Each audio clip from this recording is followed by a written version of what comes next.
In the theme of Mental Health Awareness Week, I've been talking a lot about kindness. So I've been talking about the meditations that you can do to make you, just to promote kindness to yourself and to others.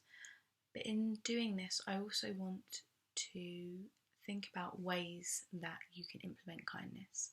So I'm going to give you a few tips and techniques about how you can bring kindness into your life and just to make you feel that little bit better.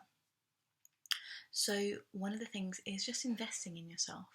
So setting out maybe 15-20 minutes a day just to do something for you.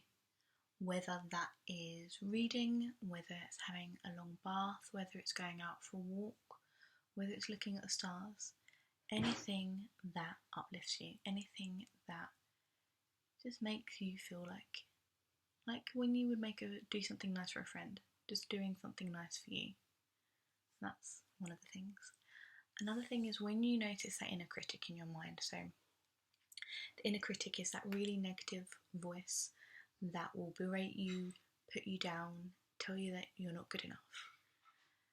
And when we feel criticised sometimes internally, we project that and then we become critical to other people. Or we can just kind of really take it inwardly and become really, really critical and negative to ourselves, which we know will impact our self-esteem, our self-confidence. It will make us feel lower in mood, could even increase our anxiety. But when we are allowed to show kindness to that critic, we really kind of mess it up. So we are able to protect our self-esteem, increase our mood, manage our anxiety, all by being kind. So when you notice that critic, say to yourself, what's the exception to this? What do I know that happens in my life that's not true, that goes against that? So really just ask yourself, okay, so I'm a bad person. What are the things that make me not bad? So really kind of trying to, what's the exception to me being a bad person? What are the areas of my life where I'm maybe not so bad? And that's just kind of really trying to push that critic to the side.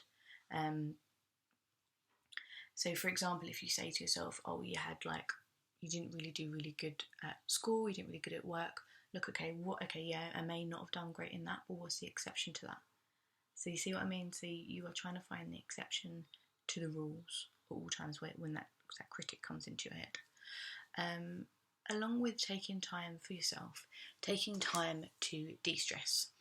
So whether you want to have, again, like a long bath, meditation, just allowing yourself, whatever it is that's healthy, that helps you just to unwind and to de-stress, just feel good. You may want to set aside half an hour at night time if you're able to. It's often nice to do at night time because it helps you unwind and just to unpack from your day. And then another way to show kindness to yourself is just to take a couple of minutes, either in the morning or at night time, just to appreciate yourself. This is going to then continue to balance out that self-esteem and that low mood, and just to notice some good things about you. It may be that you write these things down. It could be that you just take a record of them in your head. And you may want to do it by thinking about the things that you did in that day. It could be about things that people have said to you. It could be about things that you've done. Just anything that helps you to appreciate you for the wonderful person that you are without that self-critic going on in your mind. As I said, you may choose to do just one thing. It's really good if you could do 3 things. It's just starting to kind of show that kindness and just increase that kindness to yourself. But if you want to start off just by doing one, then that's great. So it could be that I'm a good listener, I look after my pets, I'm good at my job, or it could even be just I was able to get out of bed today. It doesn't really matter what it is, it's just appreciating yourself. So that's another thing.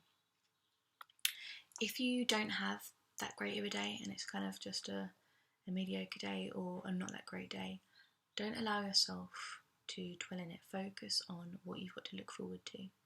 Even if it's just a little thing of having a cup of tea and a biscuit tomorrow. just don't allow yourself to dwell too much in the things that haven't gone so right for you.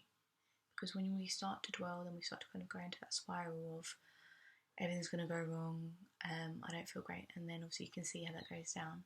But if you just allow yourself, okay, this day didn't go that great, what can I do to change it? If there's nothing I can do to change it, then move on. I know it sounds really easy when you say it like that, but when you practice it, it's really, really helpful. Be kinder to others. We know that that helps us feel kinder to ourselves, but if we're being kinder to ourselves, sometimes we're more likely to be kinder to others, but you'll often find that we're more likely to be kinder to others and not kinder to ourselves. So again, it is starting to challenge that and then start to be kind to ourselves and to others, whether that's giving someone a call, or whether it's maybe going out shopping for your neighbours, or even baking something and giving it to someone else. Just showing that kindness to others is really helpful. And again, going back to I suppose everything we've really spoken about, if you stumble through any of these, be your best friend. This is, if you start to beat yourself up, it's going to impact your self-esteem, your confidence, your mood, increase your anxiety. But you'd never want to do that to your best friend. So why would you do it to yourself? So anything that you notice you saying to yourself, doing to yourself, think, would I do that to my best friend? Would I do it to someone I care about? And even if it's not a someone, if it's a being, if it's an animal, like, would I treat my favourite pet like that? Just taking that kindness from someone else and placing it on yourself. Because like those people or those things, you deserve kindness just as much as they do. That's a really key way to get yourself out of things. If you're really being critical, if you're really just not knowing what to do and just feeling really, really low, then just, again, bring it in and be like, would I do it to my best friend? That's just a really quick question you can do to get out of it. And then just remember that there are always better times ahead. No matter how bad things seem, there's always going to be something in the future. It's going to make you smile, even if it's momentarily. And know that there are so many reasons why it's important to be kind to yourself. Research has shown that it can even make you live longer. It can even change your brain makeup, like the neural pathways in your brain. It can change that just by being kind to yourself and to others. As we said, it can increase your self-esteem, it can improve your anxiety and your low mood. And I promise you, if you persevere and start to show kindness to yourself and to others, you'll definitely start to see a difference. Try some of these tips and techniques and let me know how you got on. And I share with you some love and kindness to you, and I hope you can accept that and put it in on yourself. Thanks. I'll see you soon.